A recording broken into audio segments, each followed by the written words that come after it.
पिछले अध्याय में आर्यव के भीतर छिपी दिव्य शक्ति जाग चुकी थी।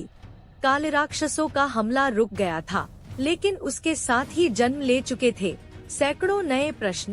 पूरा गांव हैरान था। कोई उसे देवता समझ रहा था, कोई चमत्कार और कोई एक रहस्य। तभी खंडहरों और धुएं के बीच एक रहस्यमयी ऋषि प्रकट हुए और उन्होंने आर्यव से कहा, मैं तुम्हारा इंतजार कर रहा था। लेकिन आखिर वह ऋषि कौन थे?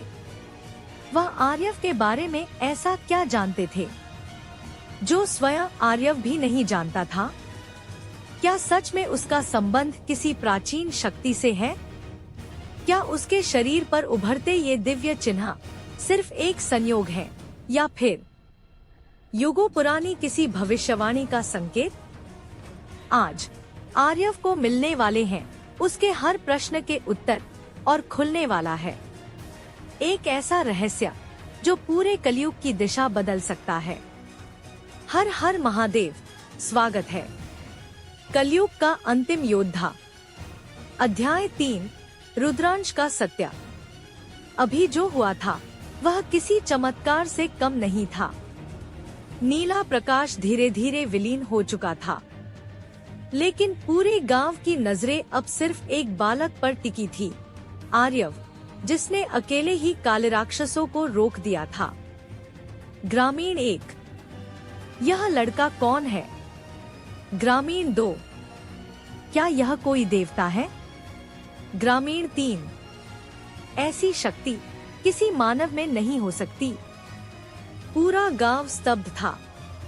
किसी के पास कोई उत्तर नहीं था, और तभी अंधेरे को चीरती हुई एक आवाज सुनाई दी। वह कोई राजा नहीं था, न कोई सेना, केवल एक ऋषि, और उसके साथ जुड़ा था एक ऐसा रहस्य जो हजारों वर्षों से छुपा हुआ था। ऋषि आर्यव, मैं तुम्हारा इंतजार कर रहा था। आर्यव, कौन है आप?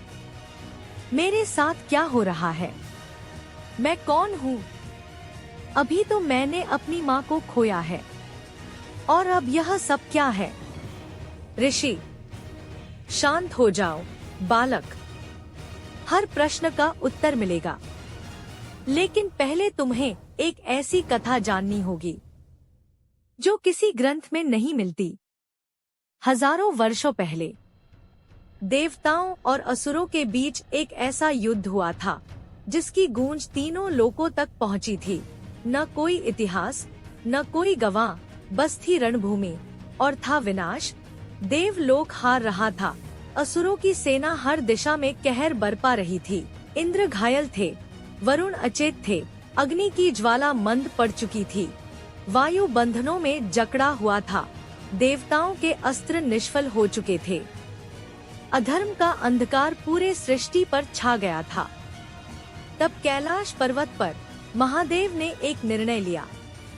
महादेव, समय आ गया है रुद्र की शक्ति को जगाने का। मेरा एक अंश मानव रूप में पृथ्वी पर जाएगा। वह अधर्म का अंत करेगा और धर्म की ज्योति को युगों तक जीवित रखेगा। शिव की जटाओं से निकली रुद्र ऊर्जा एक दिव्य प्रकाश में बदल गई, और उसी प्रकाश से जन्म हुआ एक महान योद्धा का। ऋषि, उसका नाम था रुद्रांश, महादेव का अंश, मानव रूप में, अग्नि जैसा तेज, वज्र जैसा संकल्प और रुद्र जैसा क्रोध। युद्ध वर्षों तक चलता रहा। देवता लड़ते रहे, असुर बढ़ते रहे और अधर्म फैलता रहा। तब रुद्रांश ने अंतिम बार अपना त्रिशूल उठाया। रुद्रांश, अधर्म का अंत करूंगा, चाहे मुझे स्वयं मिटना पड़े। उसने अपनी संपूर्ण शक्ति एकत्र की, अंधकार को बांधा और उसे काल कोश में सील कर दिया। लेकिन इसकी कीमत बहुत बड़ी थी। उसने अपना जीवन, अपनी शक्ति, अपना अस्तित्व तक त्याग दिया। ऋषि, सब कुछ समाप्त हो गया था, या शायद नहीं।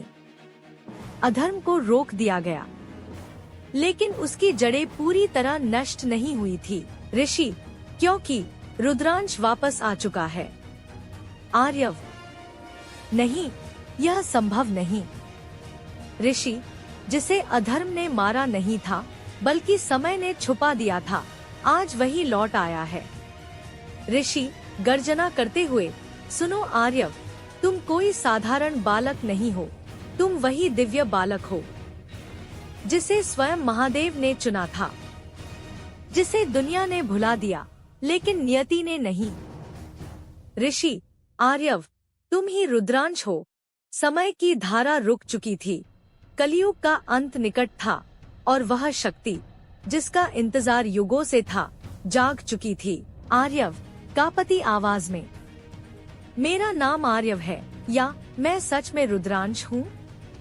क्या आर्यव अपने अतीत की सच्चाई स्वीकार कर पाएगा?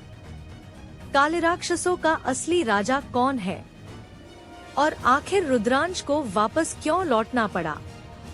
जानने के लिए देखिए कलयुग का अंतिम योद्धा एपिसोड 4, रुद्रांश का सत्या। हर हर महादेव।